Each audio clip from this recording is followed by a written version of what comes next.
Pond Conservation Area owned by the town of Southwick, 62 acres. Pretty amazing. For those of you who don't know me, my name is Elaine Peteroy from the Franklin Land Trust. I'm the Land Conservation Director, and I'm here with my teammate Mary Savorin, who's our Director of Philanthropy, and Tom Curran behind the big oak tree, our Executive Director now, and he came on just when we closed this in June. So welcome everyone. This is really exciting, and I had a lot of things to think about in the 3 years that we've done this, and so it was really hard to summarize 3 years worth of work. So I did take some notes and try to get my thoughts organized. So if I read from a few things, just so I don't want to miss anything. But we started this project in 2016 when we entered into an option. That's someone coming. They're leaving. We started this in 2016 when we entered into an option with the owner to buy the full 146 acres that are shown on the map. And that was a one-year option. We thought, wow, we're gonna try and do this. We had some great ideas, and it has obviously taken a bit longer than that. The project just had a lot of different avenues that we went to, but we bought the Southwick Wildlife Management Area to the east, and so when we were talking about this project, there was a lot of interest from the state that wanted to own or help with manage or help protect this property. So we ended up, to make a long 3-year story short, we ended up with funding from the town through the Community Preservation Act and also town bond funding. And that came through many meetings and 2 town meeting votes on that money. We also had the Department of Fish and Game that put in a large portion of it to purchase the 83 acres in 2017, and also to help conserve the 62 acres with a conservation restriction. The town also got a land grant from Department of Executive Office of Energy and Environmental Affairs that Dennis Clark helped write, and which was awesome. And that was the big grant, and that's when a lot of us were out here 3 years ago, kind of celebrating the land grant and the kickoff of this project. We also had, from the Franklin Land Trust, we applied for many private foundations, Amelia Peabody, Mafflin, what else? Bromley. Oh, Bromley Foundation, and locally we got funding from the Lupinski Family Memorial Fund, which is a family that is from this region and helped with some of the conservation in this area, and also the Beveridge Foundation, which is known for Stanley Park, I believe, helping create Stanley Park in Westfield. What about the CRC? Oh no, I know. So I do have my list. So we had many fundraisers, including golf tournaments, Dine Out. A lot of the restaurants supported giving a portion of certain dinners where they would give us a percentage of their fees. There were t-shirt sales and calendar sales and a few raffles, and there was even a good beer that was made by the Westfield River Brewery. And we also had regional organizations, including the Westfield River Watershed Association, the Hamden, Hampshire Conservation District gave us grants, the Mass chapter of the Sportsmen's National Land Trust, they did a license plate drive and gave us a sizable portion, and also the, of course, and I left that for last, is the Citizens Restoring Congamon Association. They were just amazing, and we went to a lot of their meetings, and they kept handing us these beautiful big checks, and then they invited us back again and gave us another big check, and it was great to reuse those big checks. It was really wonderful. So we also had a lot of private business support of regional and local businesses, and those included the Western Mass Rendering Company, TJ Welch, the Southwick Inn, G&L Tool Corporation, Wally Computers, Raymond James and Associates, and Savage Arms. And There's a lot of other ones that are all listed on the board that is up there with the map. So when this project came to our attention, it was large and a bit overwhelming for us. I won't mention the values because I really don't want to talk about all the monies, but it was a lot of money. It took us longer, but I think what was really amazing with this was the partnerships between the town, the state, local businesses, and the 356 individuals that gave donations, large and small, to help this. And most of those were Southwick residents, and that was truly amazing. And I didn't make a list of all those, but 356 families and individuals that gave to this project. So that was really just astounding. And the town meetings the second town meeting that I think was filled to capacity with over 600 people that attended, that is more people than I've ever seen in a town meeting. So that was really amazing. So this property, for those of you who don't know, it sits on top of the aquifer that serves to protect the drinking, or it serves for the water supply for the towns of Southwick, West Springfield, Suffield, and Springfield. And that's pretty important. So the thought of having another, dozen or more houses on just this piece alone, and the impact of the pavements, the pools, the driveways, all flowing into the lake, we thought was worth saving. So in the negotiations of this project, the town actually reserved out a site for a future well. Hopefully they'll never need it, but if they do, it's there, it can get installed and put in. And so this land, along with the land that the 83 acres that was conserved earlier, served to protect the zone around that well site. Hopefully they don't ever need it. So what I also really found amazing about this property is, if you look on that map, this was the last piece of a puzzle of 1,000 acres of land that was conserved for farmland, water supply, wildlife habitat, and public use, partially public use. So it started in 1987 with the APR, farm protection, on the Utzinger farm, I believe, and it went from there. 4 more farms protected, then wildlife management area for Southwick in Massachusetts bought a parcel from the cigar company, and across the border in Connecticut, they bought the other half of the cigar company.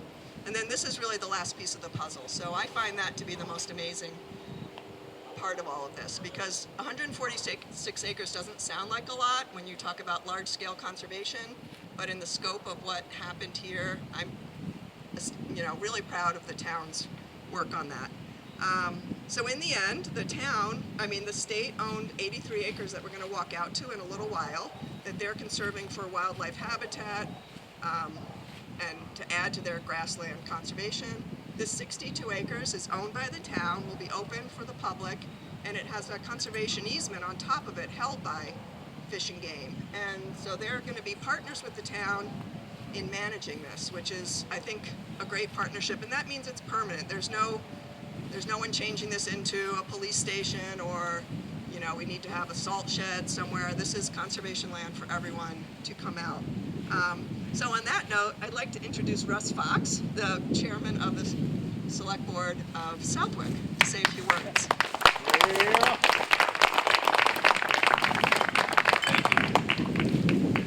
You covered just about everything. But I brought notes because 3 years ago, they had me MC the event, and then I realized there were people from other communities there, and I had no idea who they were, so thank you. So let me just get my notes out, because I want to recognize a few people. And the first people I'd like to recognize are the Mass Department of Fish and Game and Commissioner Ron Amidon. If the Department of Fish and Game hadn't spearheaded this project, I don't believe we would be here today. Now this tract of land is part of several hundred acres for people to hike, hunt, fish, and enjoy in perpetuity. So thank you to Fish and Game.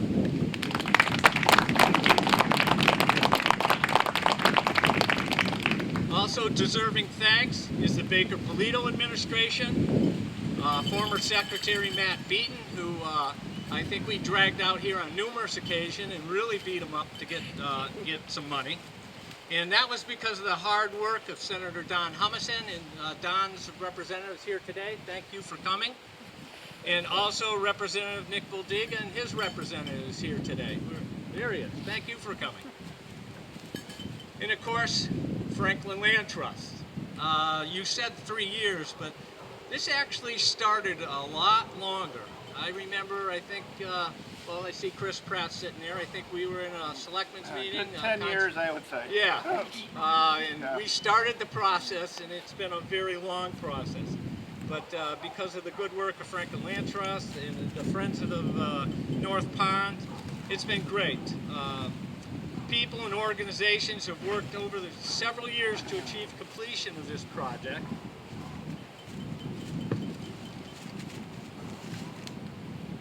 But last but not least, the citizens and the taxpayers of the town of Southwick, because without them, we definitely would not be here today.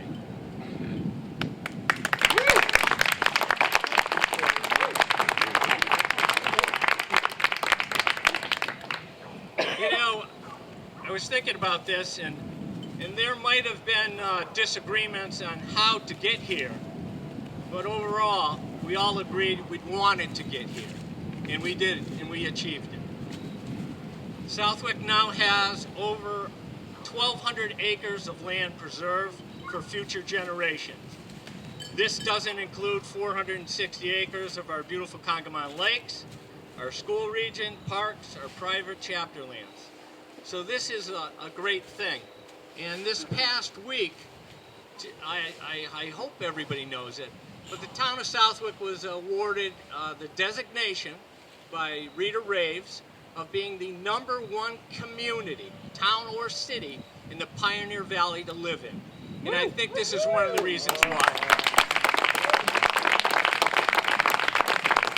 So on behalf of the town of Southwick, I'd like to thank all the people who put in a lot of time and a lot of energy and a lot of effort.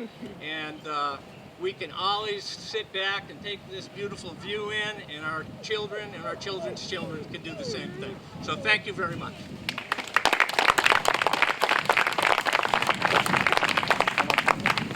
Next, I'd love to have Dennis and Chris. Chris Pratt is the chair of the Conservation Commission and the chair of the Community Preservation Committee. And Dennis Pratt is the Conservation Coordinator for the town of Southwick. We have different names. It's Dennis Clark. It's something. I just want to say thank you to everybody that's here. I'm so happy that you are all in support of the project. I'm happy how it turned out after such a long, arduous battle, it seemed like. And you know, every cog had to fit in its own place, and you all helped make it fit. So thank you very much for that. What I want to talk about today is the use of this land. Now that we have it, it's ours to use. You know, walks, hikes, forever and ever for little guys and their families when they grow up. So that's, you know, that means more than anything else. It can be used in many different ways, educationally, sporting, hunting, fishing, you know, just recreating. You know, it has places for young and old. People can come out and walk here pretty easily. Nice little trail, flat area. Come sit up here if you want, have a little picnic. You know, you can walk down through the woods on a nice nature trail with your kids, and you can show them about nature. They can learn and appreciate nature and become stewards of the land as well. So I hope this land helps future generations also become stewards of lands just like this. Okay, and I'll let Dennis take it from here. Dennis might have some more information about things that we want to do with the land. Very nice. I'd like to thank Chris and his wife Michelle and his family for all the hard work they've done to make this happen. And we don't want to forget about Sam Lovejoy. He's still around. So anyway, people are asking, you know, what are you going to do with the property? You know, what are you going to do with it? And the simple answer is nothing. But it takes a whole lot of work to do nothing. We need to get a plan in place how we're going to keep this natural, keep the trails the way they are, make it available for people to use. And we're looking forward to a lot of help. We have Jameson here, who is going to be doing an Eagle Scout project. He's already started it, actually, cleaning the place up, blazing the trails. We're going to be working closely with him and Fish and Game, and making sure this property stays in the condition, or better condition than it's in now. We get done with this little get-together here, we're going to walk the property, look at different areas, see what we can do to make it better for the environment and make it better for everybody to come out here and hike on it and just enjoy it. Thank you very much.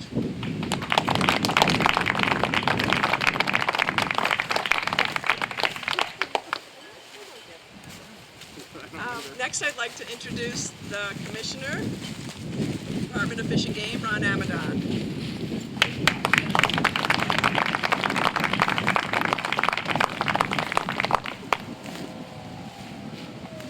Well, thank you, Elaine and Chris, and they really did cover all of the stuff that I had written down for this event, so I'm going to go completely off script and just kind of wing it here.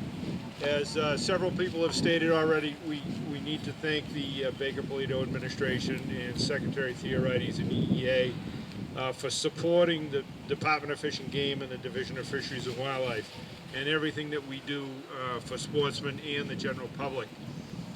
And as other folks have said, you know, this land is forever. And when you look at the WMA and the conservation restrictions that are on these lands, that is all under Article 97. And Article 97 does say it is in perpetuity. So for the little guys girls that are here today and the ones that aren't here yet today, this land is open to all of them for all outdoor recreation. And what I'm particularly impressed with is the grasslands. Grasslands are getting harder and harder to find throughout New England because of development. So for the opportunity to be able to preserve these grasslands is very, very unique. And Fish and Wildlife and their staff will continue to keep that land open, and they'll continue to work with the community to continue to have it in the form that it's in now or better. And I'm sure you will all be able to see, as that habitat continues to evolve, there will be more and more of those species that are most endangered right now. And it really truly is all about the habitat. If we build it, they will come. And you will see more and more of those flight birds dropping in here, and you'll see a grassland that you can all be proud of. And it's only just the beginning.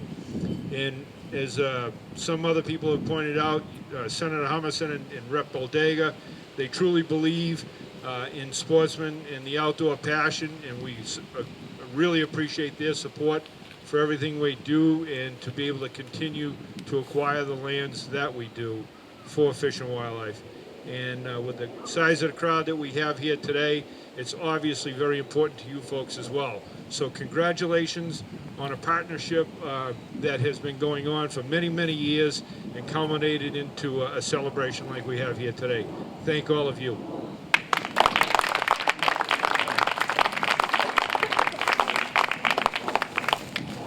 And then next we're going to have Joe Rogers, who is the district manager for the Connecticut Valley Fish and Game Division of Fish and Wildlife. I'll never get those two straight. And then if folks have questions, feel free to ask questions, and then Joe is going to help lead us on a walk. But here he is. Yeah. My name is Joe Rogers. I'm the district manager for the Connecticut Valley, which is over in Belchertown, the Department of Fish and Game, and also Mass Wildlife. We came here tonight just to say, hi neighbor. We've been the agency that's been running the WMA next door for several years, and it has been an amazing effort for the town to get this property and also for us to get the 86 acres next door. But rather than sitting here talking about it, I thought we could go out and walk into that, the newest property that you guys have acquired. This really is a special location. The soils and the type of habitat that you have purchased is a globally rare type of habitat. And so I think it would, I would encourage you, if you are able to come with us. Our plan is to walk the paths that you guys have on your property, We're going to lead into the 86 acres that was purchased, and we'll talk about some of that wildlife management there, some of the forestry. If local town folks, if you've got questions about the tree cutting that we've done, the blue stem that we've planted, this will be a great opportunity for you guys to ask us questions. I brought along with me Jen Jones, who will be taking the walk with us. She's the land steward out of my Belchertown office, and also Ben Mazii, who's in the back. He's one of the habitat specialists that's been working on the habitat next door as well. So I think that was the plan, is to just head out for a walk. With a donut. With a donut. yeah, Oh, we get donuts before. All right. You better go get it. I love those. Cinnamon sugar.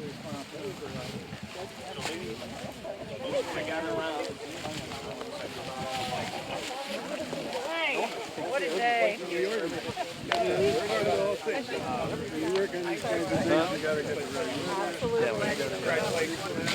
Very nice meeting you. I know. This is it. Yep.